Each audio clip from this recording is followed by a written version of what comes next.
Hello friends, last વિડીયોમાં આપણે જોયું હતું કે 24 જાન્યુઆરી 2026ના રોજ મેં પોરબંદર મહાનગરપાલિકામાં કમ્પ્લેન કરાવી હતી રોડ ઉપર પડેલી કાંકરીઓ માટે. આજે ફૂટપાથનું કામ થયું છે એની પછી જે કાંકરી પડી છે રોડ ઉપર એના માટે કમ્પ્લેન કરાવી હતી અને નગરપાલિકાના રિપ્લાય અનુસાર 29 જાન્યુઆરી 2026 એટલે કે આજે આ સમસ્યાનું સમાધાન આવી જવું જોઈએ હતું, પરંતુ આજે 29 જાન્યુઆરી 2026 છે અને હજી પણ એ કાંકરીઓ રોડ ઉપર આ રીતે પડેલી છે અને ટ્રાફિકમાં અડચણરૂપ થઈ રહી છે.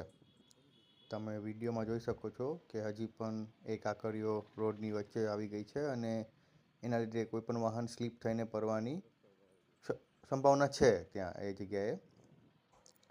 તો હવે આપણે શું સમજવું આ વસ્તુ માટે કે નગરપાલિકા માત્ર કાગળ ઉપર જ બધી સમસ્યાઓનું સમાધાન બતાવે છે અને રિયલમાં કાંઈ પણ કરતી નથી. અને આ રસ્તો તમે જોઈ શકો છો, આ મેઇન રસ્તો છે. અહીં જ ગવર્મેન્ટનું સર્કિટ હાઉસ પણ આવેલું છે અને રસ્તા પર ઘણો કચરો અને આ રીતનું કન્સ્ટ્રક્શનનો સામાન પડેલો છે. રસ્તો પણ ખરાબ છે, છતાં પણ અહીંયા કોઈપણ પ્રકારનું કાંઈ એક્શન લેવામાં આવી નથી રહી.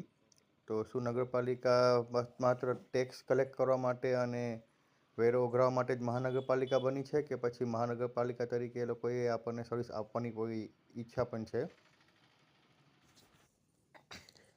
તમે જોઈ શકો છો આ ઘડિયાળમાં 29 તારીખ ગુરુવાર અને ઓલમોસ્ટ 3 વાગ્યા છે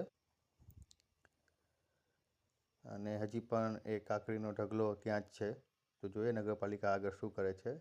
જય હિન્દ, જય ભારત, હર હર મહાદેવ.